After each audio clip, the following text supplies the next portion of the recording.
இன்னைக்கு உலகத்துல பார்த்தீங்கன்னா, நீ பெரியவனா, நான் பெரியவனான்னு எல்லா இடத்துலயும் போட்டி வந்துருச்சு.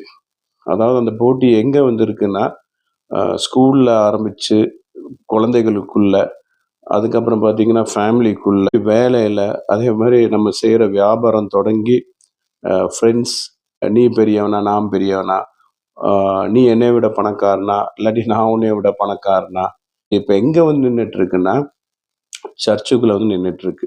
தேவாலயத்துல. தேவாலயத்திலேயும் பார்த்தீங்கன்னா, விசுவாசிகளுக்குள்ள போட்டி. ஆ நீ பரிசுத்தவானா, நான் பரிசுத்தவானா அப்படின்னு. அப்படி நம்ம இருதயத்துல அந்த மாரி ஒரு காரியம் எழும்பும்போது நம்ம நெனச்சுக்க வேண்டியது தான், நம்ம வாழ்க்கை தோல்விய நோக்கி போயிட்டுருக்கு அப்படின்னு. ஏன்னா யாரும் யாருக்கு பெரியவங்க கிடையாது.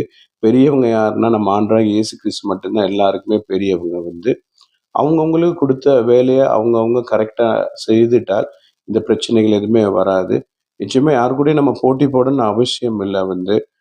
முடிஞ்ச அளவு எல்லாரையும் நேசிங்கன்னு தான் ஆண்டவர் கற்றுக் குடுக்குறாங்க. இந்த மாரி நடக்கும்போது பார்த்தீங்கன்னா, நம்ம வாழ்க்கை பெரிய உயர்வுக்கு வரும். God bless you.